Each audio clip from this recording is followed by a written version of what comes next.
Salut à tous, c'est le du dueliste Diepois. Aujourd'hui, on se retrouve avec une nouvelle vidéo. Vidéo un peu spéciale parce que je vais parler rareté. Donc, comme vous le voyez, j'ai un gros tas de cartes à la main. Donc, on va voir les différentes raretés qu'il existe en TCG, de la commune jusqu'à la Starlight. C'est pour un peu tout le monde cette vidéo qui s'adresse, puisque ça peut concerner les débutants qui cherchent à savoir les cartes qu'ils possèdent, ou même les gens un peu plus collectionneurs, etc., qui peuvent avoir des doutes, car je connais certaines personnes dans ce cas. Donc voilà, intro et on voit ça en détail.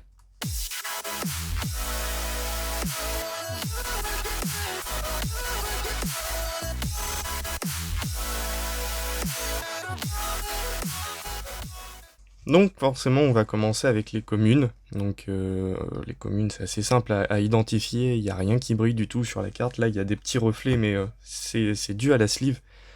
Sinon le nom ne brille pas, ni l'image, rien du tout. Ensuite juste derrière on va avoir les rares. Donc les rares c'est assez simple aussi à reconnaître, il y a juste le nom qui brille.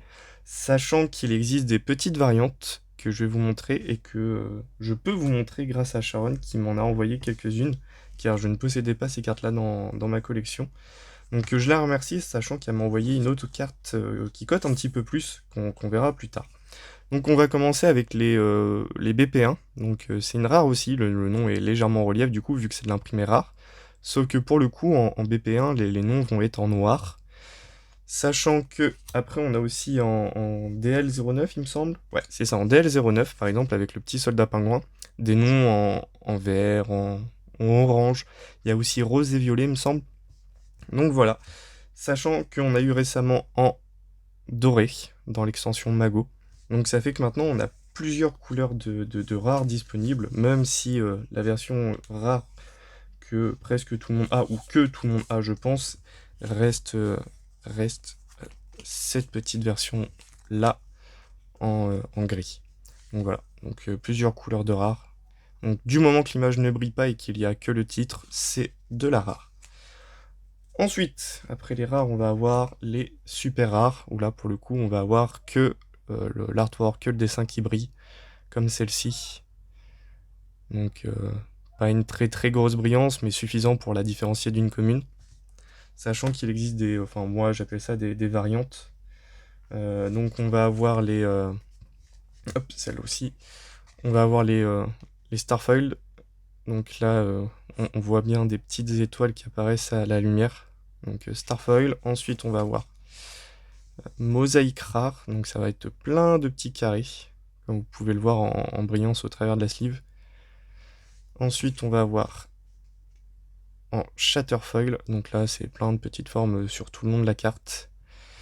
Et ensuite, ça, c'est plus de l'anglais. Enfin, c'est pas trouvable en français. En général, ça vient du Jap. C'est les duels terminales. Donc, ça va être pareil, plein de petits points qui brillent sur tout le long de la carte.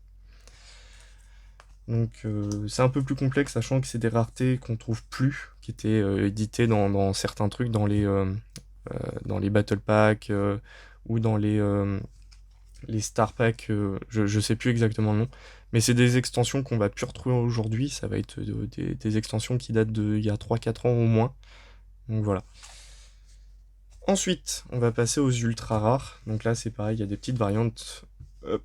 Donc là, on va avoir l'ultra rare classique, donc l'image qui brille avec le nom écrit en doré, qui brille déjà un peu plus qu'une super rare.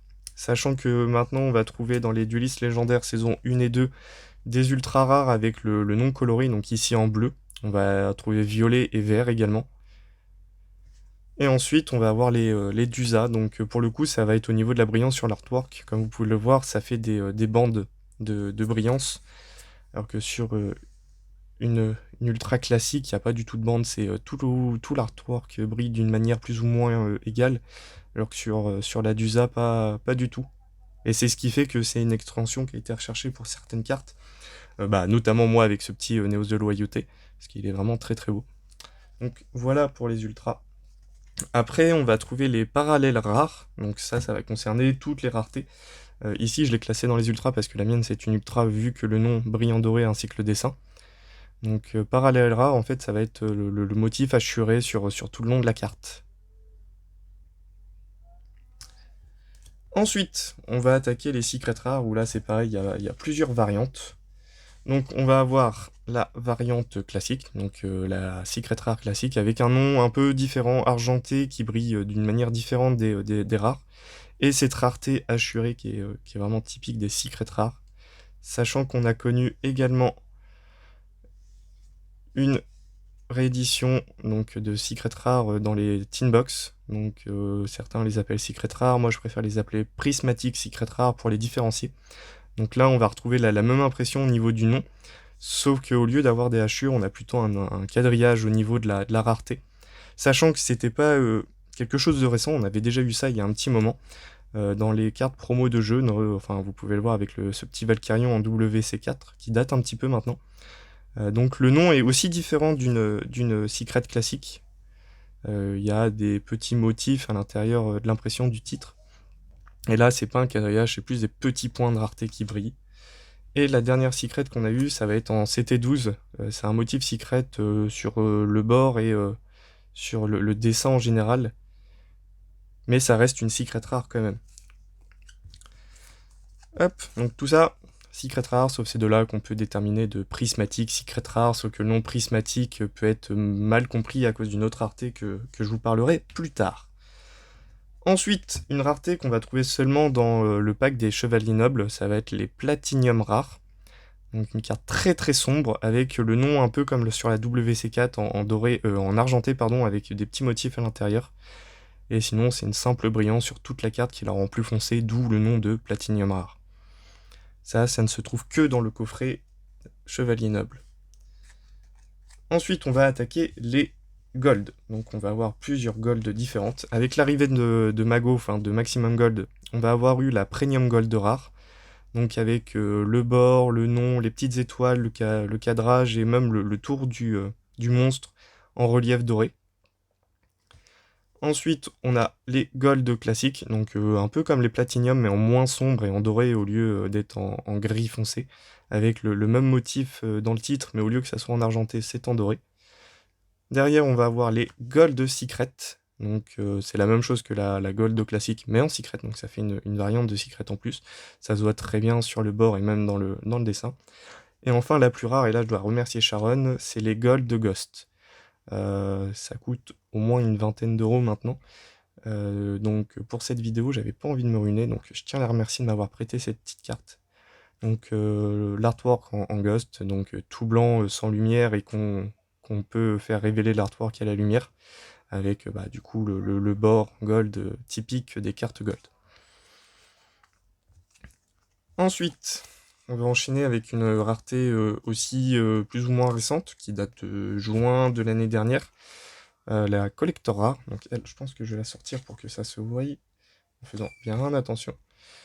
Ça va être un... Ah, elle est double sleeve, j'avais oublié ce petit détail. Je vais la sortir de la double, sans l'abîmer également, vu qu'elles sont fragiles et qu'elles sont déjà abîmées de base dans les boosters. Donc voilà.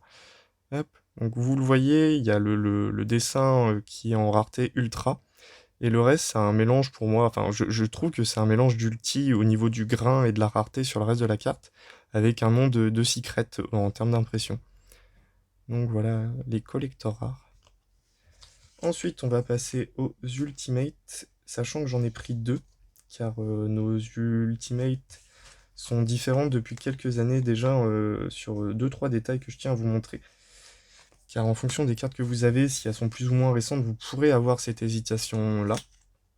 Donc ça va être la plus ancienne, l'ultimate classique avec juste le nom, l'image, le nom, l'attribut et les étoiles un peu en relief comme ça avec cet effet de brillance assez sombre. Et du coup, les plus récentes, on va retrouver la même chose, donc quand sur l'image, le nom, l'attribut, etc. Sauf que là, on va l'avoir aussi autour de l'effet dans le petit cadrage et sur le bord de la carte. Donc voilà les deux ultimates qu'on peut trouver en TCG. Hop, je remets tout ça bien dedans. Et on va passer aux deux dernières cartes, sûrement en général les cartes qui coûtent le plus cher avec les ultimates qui coûtent déjà un petit peu. Donc on va passer sur les Ghosts. Donc tout à l'heure on a vu la Gold Ghost que je vais aller rechercher. Hop, qui est juste ici. Donc c'est le même type de dessin, tout blanc qu'on fait ressortir avec la lumière. Sauf que là, du coup, il n'y a pas le cadrage, le bord doré, ni le nom. Donc voilà, ça, une Ghost classique, et là, juste à droite, une Gold Ghost. Et on va finir avec la carte qui coûte le plus cher en TCG, pardon. Je n'en possède pas, du coup j'ai pris l'exemple d'une carte OCG qui est exactement la même rareté, donc Starlight, où à la base la commu avait appelé ça Prismatique, mais le nom Starlight est au final resté. Donc là ça va être un peu comme les super, pardon, les secrets, enfin les Prismatic Secrets, sauf que pour le coup la rareté va être vraiment sur toute la carte. Et ça, la moins chère en TCG est à, si je dis pas de bêtises, entre 120 et 130 euros. Et les plus chères montent à 1200 euros. Voilà pourquoi je vous présente la version OCG, parce que j'ai pas les moyens de m'en prendre une et je n'ai pas eu la chance d'en dropper une non plus. Donc voilà, on va faire un petit récapitulatif, hein, vite fait, en fin de vidéo. Donc rare, là on va avoir, commune.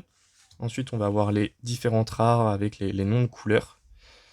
Ensuite on va avoir super rare, starfoil, mosaïque rare, shatterfoil, duel terminal. Ensuite, on va avoir ultra rare coloré, ultra rare d'USA. Là, on va avoir la parallèle rare, donc ici, c'est une ultra parallèle. La secret, la prismatique secret rare pour ces deux-là. Une secret un peu spéciale parce que du coup, comme j'ai dit, c'était seulement dans les CT12 en carte promo. Ensuite, on va avoir platinum rare. Ensuite, premium gold, gold, secret gold, ghost gold, collector rare. Ici, les deux petites ultimates, la Ghost classique et la Starlight. Donc voilà, j'espère que cette vidéo vous a aidé à mieux faire la différence entre les différentes raretés que comporte Yu-Gi-Oh! Sachant que c'est pas impossible que de nouvelles raretés arrivent, je pense notamment au Millennium Rare, car l'info a plus ou moins, entre guillemets, tourné qu'on en aurait peut-être dans les decks Dieu égyptien qui arrivent au mois de juin. C'est encore à vérifier, il n'y a rien de sûr. Ça a traîné vite fait sur Instagram. Donc voilà, cette vidéo est valable au moment où elle sort, c'est-à-dire là, fin mai, enfin non, plutôt mi-mai. Donc il y a possiblement moyen que des raretés s'ajoutent d'ici la fin de l'année ou même dans les années à venir. Donc voilà, merci beaucoup d'avoir regardé la vidéo, petit pouce bleu, abonnement si ce n'est pas déjà fait. Et moi, je vous dis à la prochaine.